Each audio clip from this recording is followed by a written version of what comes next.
Hello, my wonderful queer viewers, or otherwise, and welcome back to another episode of Seasonal Gay Anime Spotlight, the show where I look at the queer characters of each season of anime and talk about them as they are in the first 3 or 4 weeks of the fall season. Yada yada yada yada, introductions, blah blah blah blah, let's get into it. First, let's talk about Magne's character in Death in the 4th season of My Hero Academia. One of the members of the League of Villains is Magne, whose quirk is magnetism, which allows her to magnetize people around her within a 4.5 meter radius. She also happens to be a trans woman. When a high-ranking member of the Yakuza, Overhaul, is brought to the League by Twice, Overhaul berates the League for their failures and think that they should serve under him in order to accomplish their goals. This pisses off the villains, especially Magne, who doesn't want to hear this crap. She recently saw one of her friends, who was also shunned by society, just like her. But her friend said that Magne has the power to break away from society and to become her own person, so she refuses to be talked down to by Overhaul and attacks him. However, Overhaul uses his quirk, which is unknown at this moment, to make Magne explode. Yeah, let's talk about this. Okay... yeah. Magne is a trans woman that just got exploded in the 2nd episode of Season 4. Now, to be fair, Magne isn't the only queer character in My Hero Academia. There's another League member, Toga, who is bisexual, and Tora, one of the members of the Wild Wild Pussycats, is a trans man. But there is something to be said that the first major character death in My Hero Academia, on both the heroes and villains side, is queer.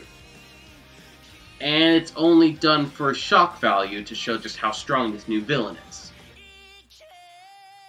It's a damn shame too, because from Magne's couple of lines before her death, I think there was room for some complex storytelling and character work. Like later in the manga, where we get an arc that centers on the League of Villains, we learn that some of them were discarded by society because of their personalities and quirks, making them become villains.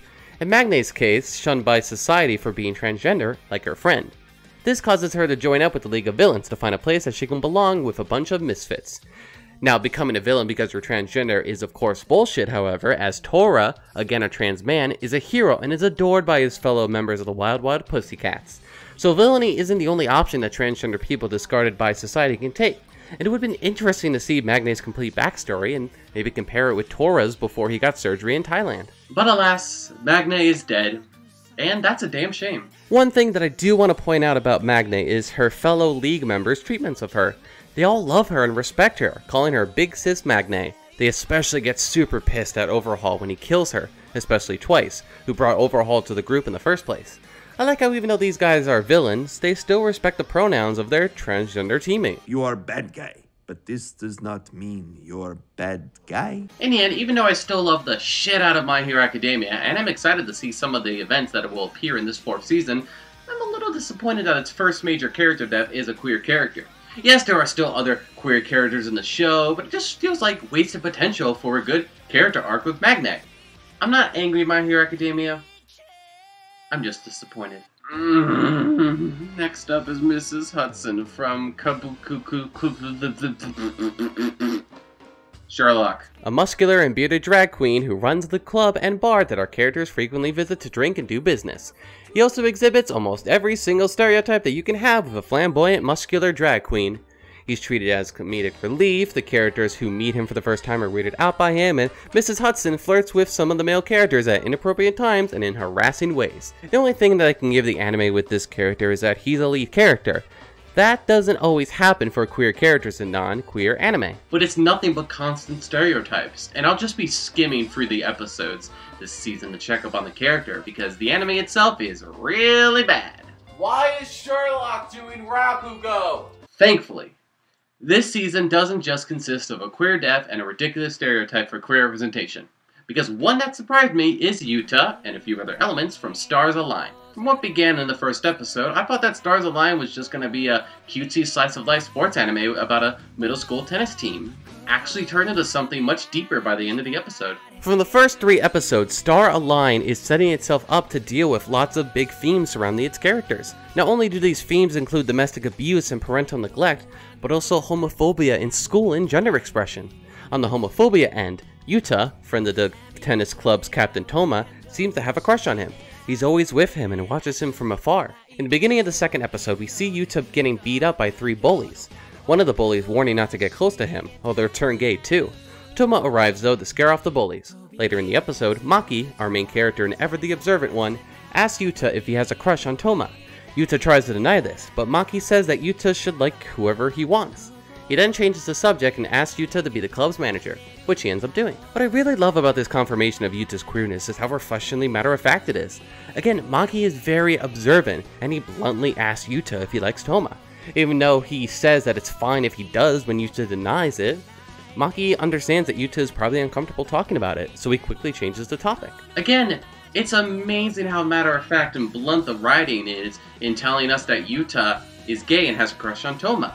Maki supports Yuta without questioning whether he knows it or not. Toma helps Yuta out when he's being bullied for being gay. Another queer character that may appear is Mitsu, with the only evidence so far being that she draws Yuri manga online and is bullied because of it. Although it may just be because they call her an otaku, but I wouldn't be surprised if we learn more about Mitsu in the future, especially since she's paired up with Yuta in the ending credits. I'm also super convinced that there's some kind of Yuri storyline going on with the girls' tennis team. The captain does seem to have a barrage of other girls swooning for her. I was also surprised about the small details of gender expression that is dealt with in Stars Align. When Maki first joins the club, he notices the leftover sun visor in the locker room and wants to wear it.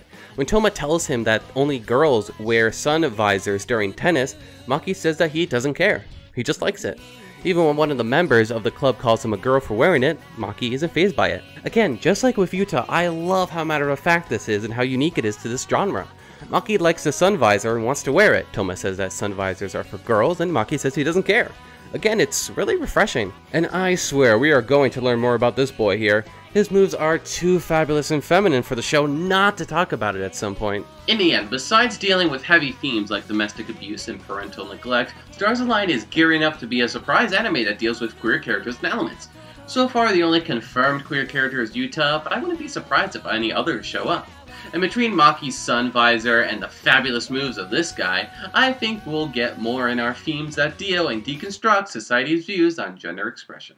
And lastly, even though I've never seen the anime, I do know that Shion and Yayoi are a popular queer couple in Psycho Pass. And the third season is airing this fall season, so if you're still watching the anime after the dumpster fire that was season 2, you might see this queer couple in it. Now let's move on to our next segment, recap of last season. The part of the show where I look at the queer anime of last season and talk about whether their characters ended nicely or badly.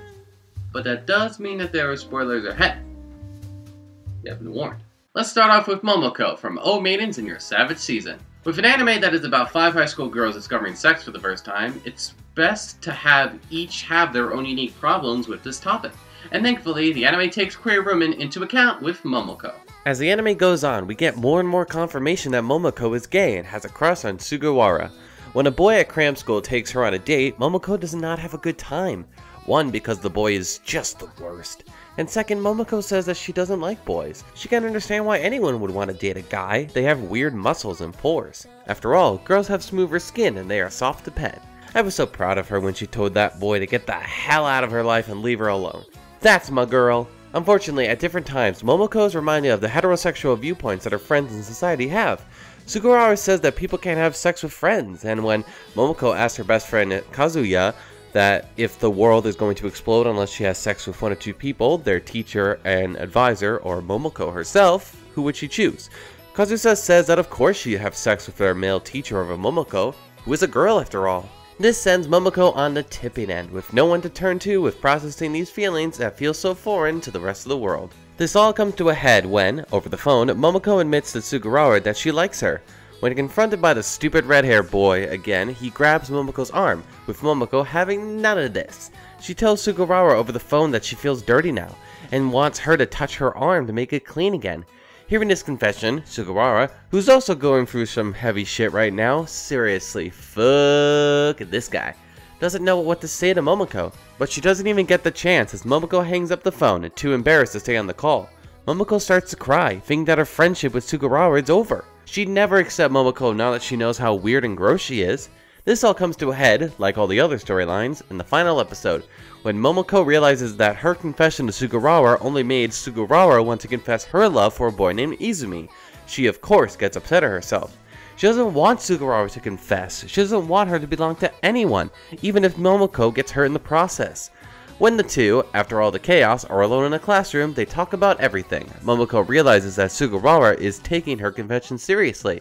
She can't recuperate her feelings, but she still wants Momoko to be her friend. And Momoko is content with this. After a time skip of a couple of months, we see that Momoko and Sugawara have continued to be close friends. Huh? That can't be it. Where's the rest of it? Look, it's a clear character arc with a beginning, middle, and end. It's well written with good pacing and all that stuff. However, I feel like Momoko's storyline is less developed and fleshed out when compared to the other four girls' storylines. I never feel like Momoko got enough screen time to deal with her issues. I feel like her story is just beginning as the anime's ending. In the end, Momoko begins as the gay girl with the unrequited crush, and then ends as the gay girl with the unrequited crush. Sugawara doesn't recuperate her feelings, and Momoko isn't given another female character that she could get with sometime in the future. It's a bit underwhelming and a little disappointing when everything is taken into account. But at the same time, Momoko was the girl that I identified with the most. Not just because we're both lesbians, but I can understand Momoko's frustration and always having to deal with her cis-straight friends' romantic problems. The aggravation that Momoko felt about stupid straight people drama is something I can definitely get behind. Next up is Luca from Astra Lost in Space.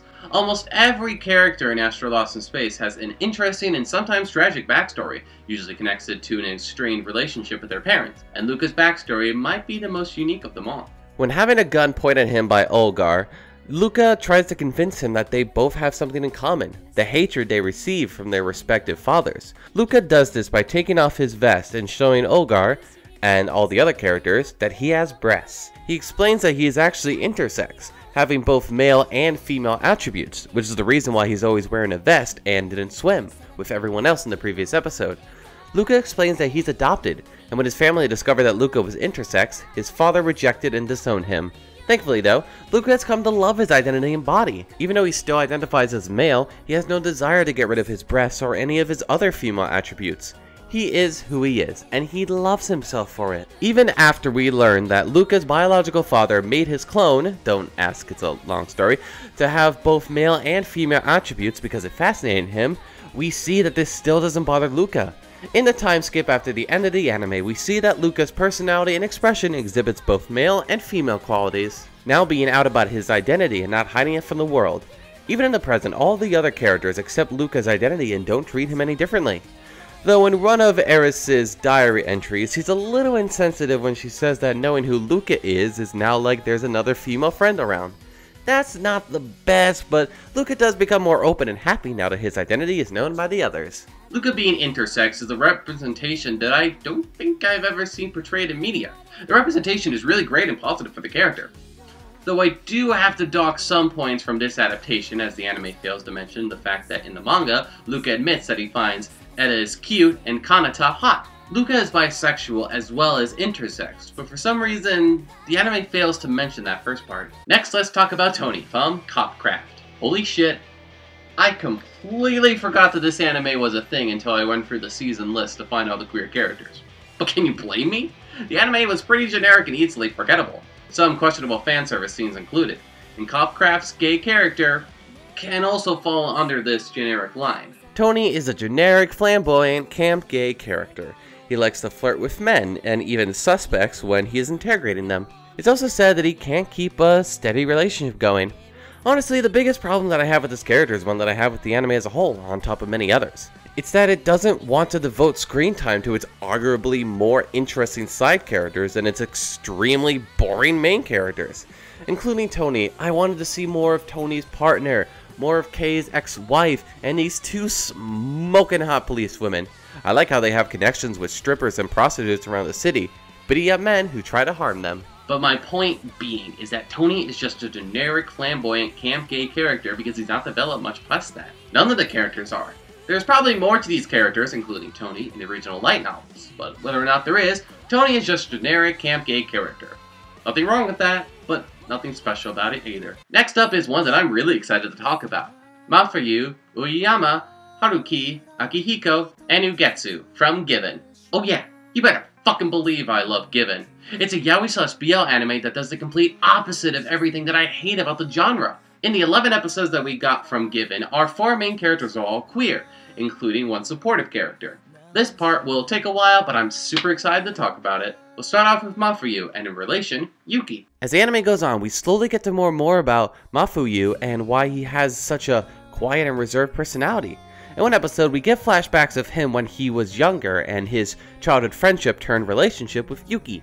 Yuki helped Mafuyu when they were young, especially since we learned that the reason that Mafuyu doesn't talk much or express himself is because his father would hit him if he ever did. Thankfully though, Yuki would always be there for him.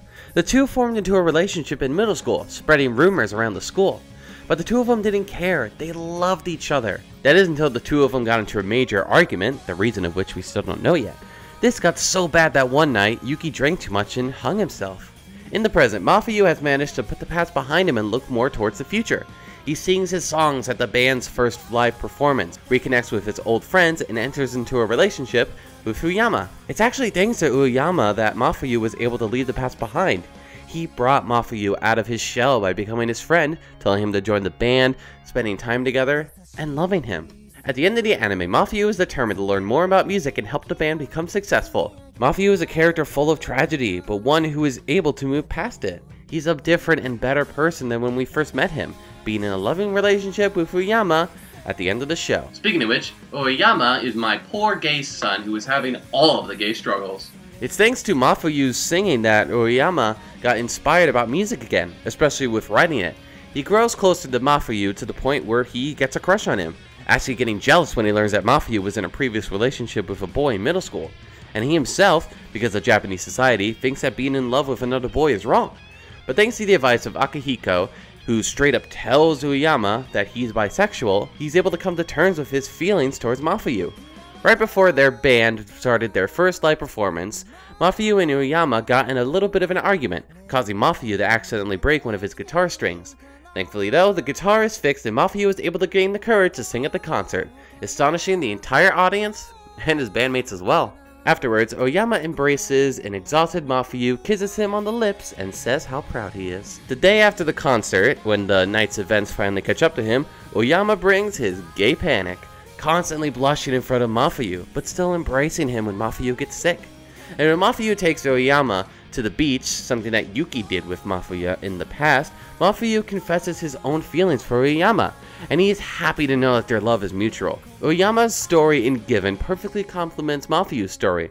The two are able to help each other in their own ways, and they form a romantic relationship at the end of the anime. Now we move on to the adult characters of the anime, starting with Haruki, someone who is suffering from gay panic on the same level as Oyama. Haruki has an unrequited crush on Akihiko, keeping his hair long because Akihiko says that he likes Haruki's hair long. He gets upset when he sees that Akihiko continues to flirt with multiple women. He also gets upset at himself for being unable to confess his own feelings for Akihiko, getting flustered when Akihiko plays with his hair, gets too close, and teases him or embraces him when he gets too drunk. All Haruki can do is take it, enjoying these small moments of intimacy as much as he can. Next up is Akihiko, a character who seems the most mature out of all the boys, but is actually the one with the most troubles coming his way. In high school, he used to date a violin player called Ugetsu. Akihiko was entranced by Ugetsu's music, wanting to become closer to this person that he saw as a higher being. They eventually broke up though, but still remained connected when they graduated. Akihiko eventually moved into Ugetsu's place and helps take care of the place and makes food and coffee for an often exhausted Ugetsu. But it seems that their romantic relationship hasn't exactly been fully broken because their body chemistry and dialogue implies that there still might be some love between the two, especially on Akihiko's side. But that doesn't stop Akihiko from seemingly flirting with multiple women and dating some of them. This includes Oyama's older sister, who has an unrequited crush on Akihiko, same as Haruki. She even aggressively cuts her hair when Akihiko suddenly breaks up with her.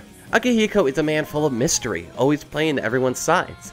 He still seems to have love towards Ugetsu, but is also flirting with multiple women at the same time. It's a lifestyle that can only lead towards destruction for the character.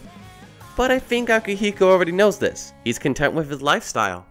That's all. In regards to Haruki, Akihiko, and Ugetsu, we don't know about them as much as we do Mafuyu and Uyama, especially Ugetsu.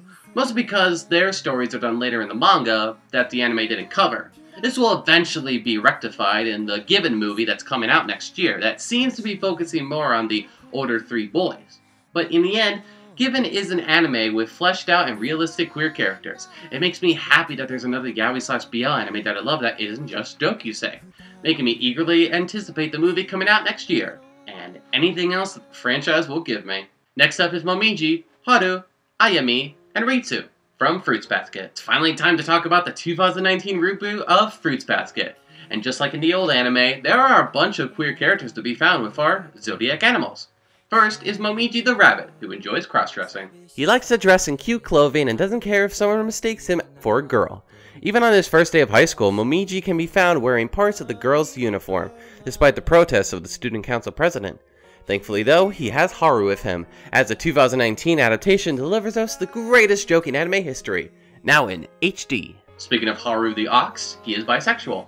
He had a crush on Yuki in the past, and in the present, does everything he can to make sure that Yuki is safe and healthy, even if that means forgetting his crush on him and pushing for Toru and Yuki to be together. Haru also flirts with Toru and the other girls when he's Dark Haru. And then there's Ayami the snake, who is pansexual. It doesn't matter who he dates or has sex with, as long as they keep one thing in mind.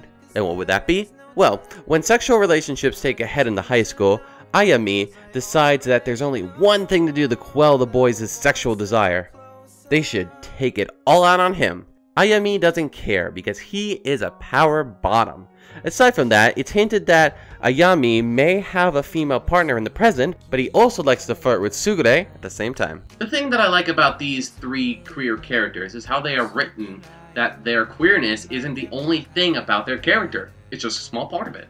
It makes them feel more fleshed out, and for the world in Fruits Basket to be a more contemporary one, with many queer characters in the world and our main characters, especially Toru, accepting them for who they are. But I've saved the best queer character in Fruits Basket for last, and that's Ritsu the monkey, who was handled much better in this version when compared to the original anime and even the original manga. In both originals, Ritsu's cross-dressing was often chastised directly by others, and his goal to become more confident included the desire to make himself feel okay wearing men's clothes instead.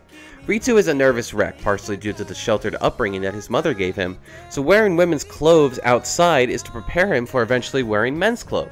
All this is replaced in this new adaptation by focusing more on the fact that Ritsu's self-destructive anxiety is the real problem, affirming his decision to wear women's clothes, because it makes him feel more comfortable and safe. Discovering this when he was younger, wanting to borrow some of Kagura's dresses, Ritsu's cross-dressing is his decision alone, not to prepare him for wearing men's clothing, but because it makes him feel more comfortable. Toru, of course, accepts Ritsu, and the other characters are much nicer about it than in the originals. It should also be mentioned that Ritsu is never shown once in male clothing, despite other versions seemingly forcing him to. This more modern version of Ritsu's character can also be interpreted much more this time around as Ritsu maybe even being transgender.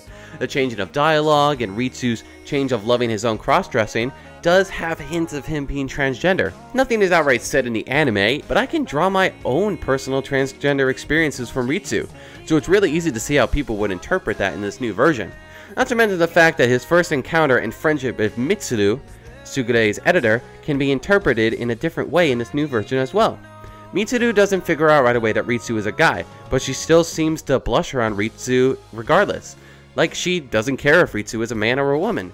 After this initial meeting in the original manga, Ritsu is relegated to the background for the rest of the manga, so it'll be interesting to see if this new anime adaptation will give Ritsu more screen time. Whether that happens or not, I'm a big fan of Fruits Basket queer characters, and I can't wait to see more of them in the anime's second season next year. And lastly, it's the second half of Karen Tuesday, with recurring characters Ertegun and Dahlia, and new character Desmond. For a refresher from the last seasonal gay anime spotlight, Karen Tuesday is an anime that exhibits lots of queer characters, all of which feel human. And the biggest recurring ones from the second half was the bisexual Ertegun and the transgender Dahlia. At one point, Ertegun suddenly loses all of his money and is forced to be homeless. He completely loses himself and breaks down. After talking to himself, well, a lot of himself, he's able to get his groove back when he creates a new song, reminding himself that he is Ertegun, he is fire. This helps to get his career back again, and thanks to Roddy, Ertegun finds out that his AI pet was the one who stole all of his money, so he yeets the AI away and gets his money back. Other things that he does in the anime is teaming up with Tao to make a new song for Angela to sing. He also produces Karo and Tuesday's 7-minute concert in the final episode. Ertegun is a fun, over-the-top character that is just a blast to watch. He also happens to be bisexual as well. And then there's Dahlia. Oh boy, Dahlia. Towards the end of the anime, Taro is being hunted and arrested by the police force, so he leaves an AI version of Angela to teach the real Angela her new song to perform at an award ceremony. Angela, though, is having none of this and refuses to be cooperative, even at the request of her mother. Dahlia then gets really pissed off. She berates Angela for being a spoiled brat and should listen to what her mother says, especially all she did for her. She doesn't even know where she comes from.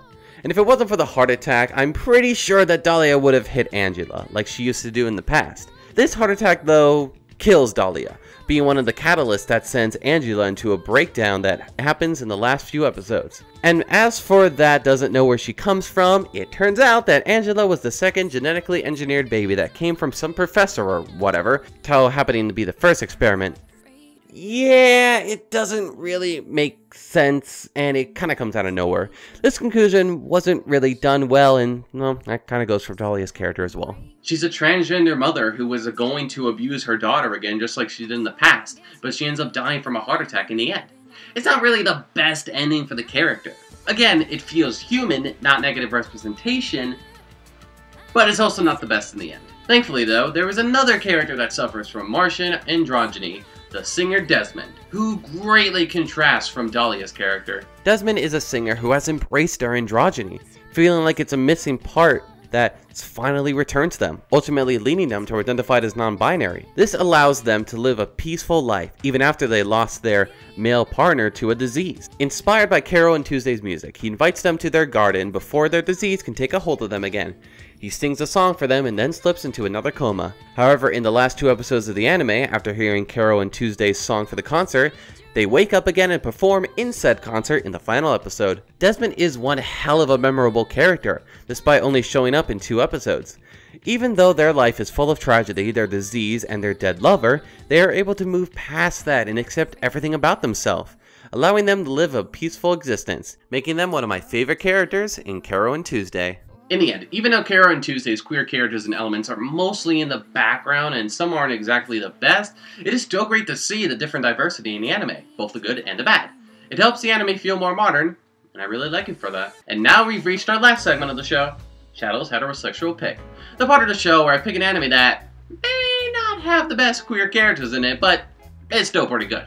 And this season's pick is Beastars. Aw, look how cute this opening to the anime is. The wolf and the rabbit are so cute. Oh, look, they're dancing. Oh, she kisses him and he wags his tail. Oh my god, this is gonna be the cutest thing ever.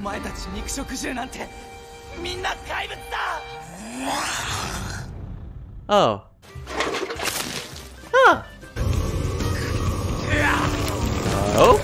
草食の俺がアドラーを演じること、肉食のお前たちが俺を本気で襲いに来ること、その全ての意味を舞台で示すんだ。Oh.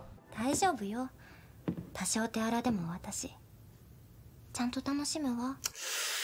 Oh.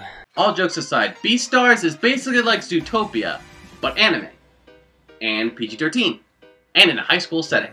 It's a much darker and grittier version of the Disney movie, and I, for one, am really loving it. The anime opens with a herbivore being chased and eaten by an unknown carnivore.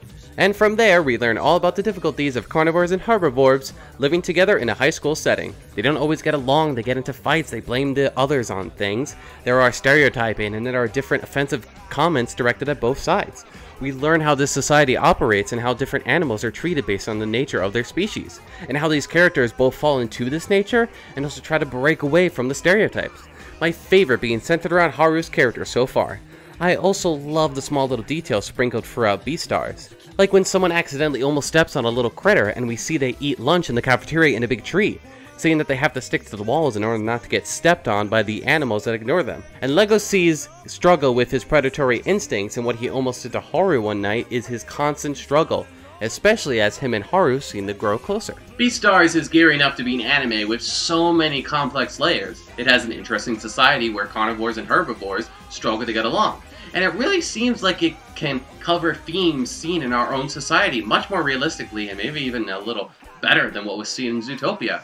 And I, for one, cannot wait to see what happens in the anime next. So, that's the end of the episode. Hope you guys enjoyed it. If you did, like and comment on anything that you might want to say. Don't forget to subscribe if you want to see more. Catch you later.